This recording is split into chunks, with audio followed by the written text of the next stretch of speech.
think I was looking forward. I was looking forward to spending these couple minutes in studio with you this morning. And this book that I had read previously came to mind, A Day with a Perfect Stranger. I'm not privileged to spend a day with you, but I'm thinking that but we have a couple minutes.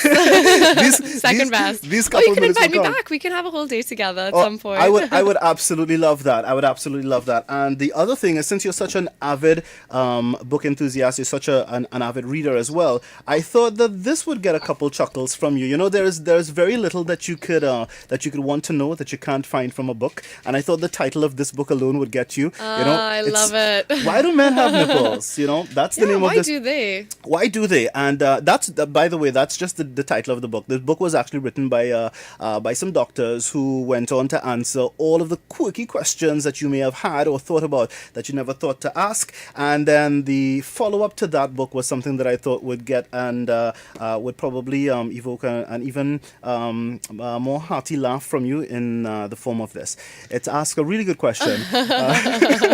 You know, why do men doze off after it? You know, so I just wanted to share that with you because I'm a huge fan of the work that you've been doing in advocating literacy and for the love of reading. I think they've got like 4 reading spaces now across the East-West corridor. Great spaces for us to donate books and to read. So there's one in One Yoga, Azahara Garden Centre, Mood Alive, and one more. I think it might be 3. 3? I need to double check. Okay. I think I came across 4, but I could be wrong. So that being said, you also spoke about earlier on getting to know you. So with 2 minutes left, I've done my due diligence in preparation for today, but for those who are hearing your voice for the first time, or those who may only just be interacting with you when some of this material hits the social media feeds, etc., how can I get to know you better? How can the average citizen of this country get to know this young lady who will be representing them come December in China?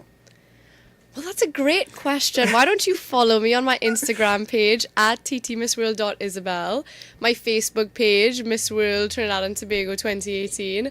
I always post a lot of updates on my Instagram lives and Instagram stories about the work that I'm doing and where I am. And it would just be a great way to get to know everyone. And of course, if you want to message on my Facebook account, I tend to reply to them. If you have any particular questions about the work that I do or how you can be involved in any one of my charity outreach programs.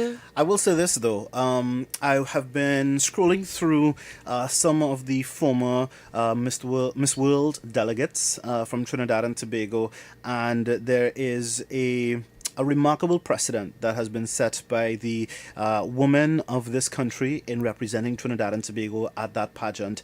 And just when you thought that the bar has already been set so high, and you know, the question that many might be tempted to ask is, how would Miss Bisnath follow in the footsteps of her predecessors? But I think you've already broken that mold, and you're blazing your own trail, you know. And as Elizabeth just mentioned, it's 9 o'clock, so we've got to wrap up. As she just mentioned, if you'd like to learn more about her, if you'd like to get more involved in supporting her, I think one part of the pageant requires voting. Yes. So she would also need not just your love and light and best wishes, but she would also need your tangible votes. So if you'd like to find out how you can do just that as well, follow her on all of those hashtags and handles, etc., that you mentioned earlier. If you'd like, and you already subscribe to our online feeds, what we can do is also share those links with you on our social media feeds. Amit will handle that for her as well, so that they can more easily connect with you, like your pages, and follow your great and amazing work. Yeah? So any words in closing, Elizabeth? I just want to thank you so much. I said Elizabeth. Isabel. No, it's okay. Don't worry about it. Well, Isabel is the diminutive of Elizabeth. Yeah. So you're technically kind of right. You're in the family of words. It's fine. Yeah. But thank you so much for having me. It's been great speaking with you. And thank you for all these gifts. I can't wait to go and read them.